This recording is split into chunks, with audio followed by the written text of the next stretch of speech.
आम आदमी पक्षानं खासदार राघव चड्डा यांना राज्यसभेतील उपनेते पदावरून हटवण्याचा निर्णय घेतलाय। एवढंच नाही तर आपनं राघव यांना सभागृहात पक्षाच्या वतीने बोलण्यासाठी वेळ देण्यासही नकार दिलाय। माहितीनुसार या निर्णयासंदर्भात राज्यसभा सचिवालयाला एक औपचारिक पत्र पाठवण्यात आलंय। या पत्रात असं म्हटलंय की राघव यांना राज्यसभेत बोलण्यासाठी संधी देऊ नये। आता प्रश्न हा आहे की राज्यसभेत उपनेतेपदी राघव यांच्या ऐवजी कोण असणार?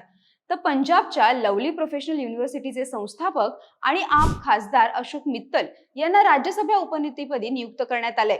यावरून इतकं तर स्पष्ट झालंय की आम आदमी पक्ष आणि राघव चड्डा यांच्यातील संबंध हे गेल्या काही काळापासून फारसे बरे राहिलेले नाहीत। मात्र गरीब मध्यमवर्गीयांचे प्रश्न मांडणाऱ्या राघव यांना आपनं अचानक उपनेते पदावरून का हटवलं? तडकाफडकी कारवाई मागं नेमकी काय कारण आहेत? याविषयीचा थोडक्यात आढावा घेऊया आजच्या या व्हिडिओतून। नमस्कार, मी अनिशा आणि कॅमेऱ्यावर आहेत सिद्धेश कांबळे। अर्थसंकल्पीय अधिवेशनाच्या शेवटच्याच दिवशी आपनं राघव यांना पदावरून हटवण्याचा निर्णय घेतलाय।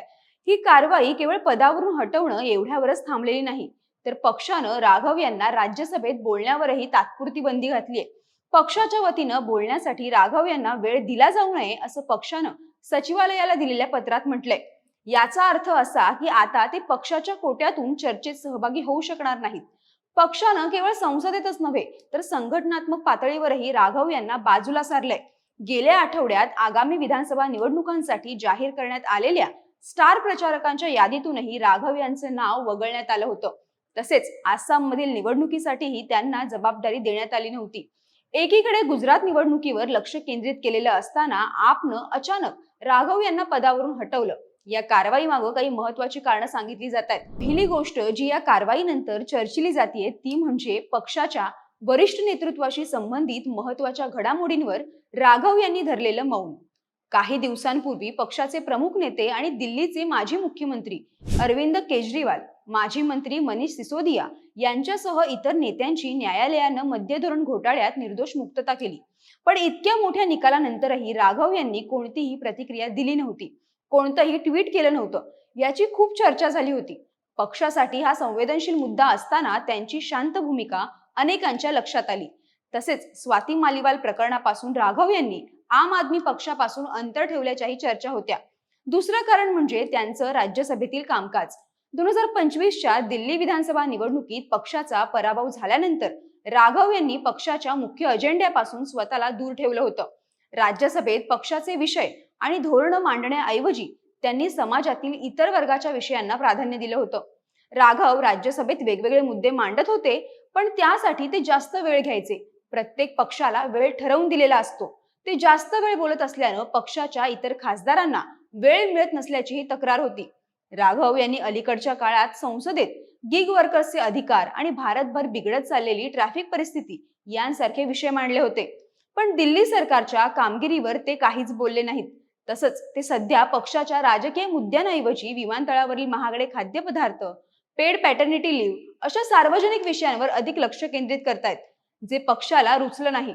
राज्यसभेतील भाषणांमधून ते स्वतःचा PR वाढवत असल्याचंही बोललं जात होतं। यामुळे पक्षात नाराजी निर्माण झाली। यामुळेच राघव यांना पदावरून हटवण्याचा निर्णय घेण्यात आल्याचं बोललं जात आहे।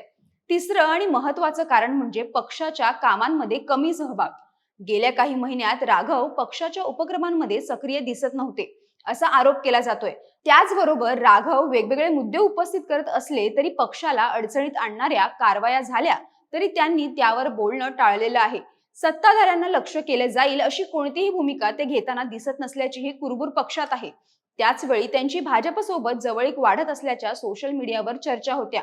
राघव चड्डा यांनी अद्याप या कारवाईवर आपली प्रतिक्रिया दिलेली नाही। मात्र आम आदमी पक्षाच्या या निर्णयामुळे ते पक्ष सोडून भाजप किंवा इतर पक्षात जातील का, अशा चर्चा राजकीय वर्तुळात रंगू लागल्यात।